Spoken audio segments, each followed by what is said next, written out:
I think there's a couple of factors that are actually helping to accelerate programmatic buying. Number one is just a core understanding of what programmatic means. In its simplest form, programmatic means automation. It means automation on efficiency, and it means automation on optimization. And I think under the landscape, the marketing landscape, understanding those basic principles around programmatic in the last 12 months has been phenomenal. So there's an acceleration just in understanding of what we were all talking about when we meant programmatic.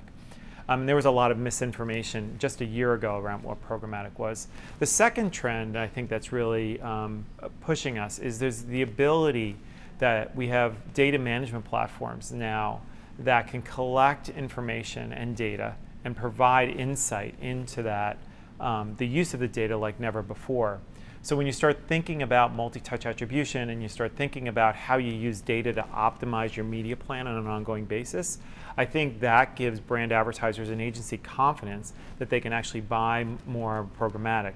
So at AOL, we've seen an increase in programmatic buying year over year from 4% to almost 34%. So that's sort of that evidence point that more people are getting involved and leaning in more into programmatic buying will only accelerate as people become more confident. And not only the definition of programmatic and understanding what it is, but also how they can use data and how they can optimize their media plan to their own benefit. When people start thinking about attribution, I think attribution in its holistic view, attribution should be looking at all of media dollars, okay, from the traditional media buying all the way through the digital buying. And I think the problem we have right now is a lot of that buying is still siloed. So part of the issue we have around people embracing attribution and modeling is the holistic picture, and do they have a holistic picture? With digital and data and sort of insight, we have real-time information that we can use to optimize, but in the traditional side, we still have latency. So what we have to do is we have to build algorithms to simulate what that buying would be and what that return would be in traditional and pull those together.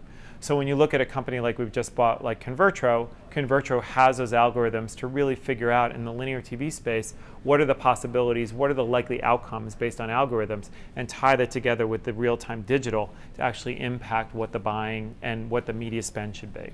I think as the world converges, everybody starts to have different roles. Media companies have different roles, agencies have different roles, and brand advertisers have different roles. And everybody's roles are going to evolve over time. The value that an agency brings are really two specific roles that they bring. They hopefully bring buying power on behalf of themselves because they are very big buyers in the ecosystem. So they can lean in and they can really help to establish private marketplaces. We've seen that happen with Magnum. We start now seeing that happening with Havas as they start to embrace private marketplaces through consortiums.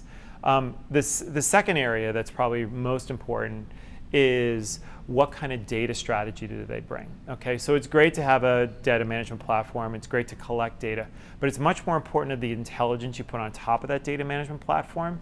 And the role that agencies can take on and should take on is how are they applying the data scientists? How are they actually using proprietary algorithms on behalf of their brands and their advertisers to get to consumers in new and unique ways?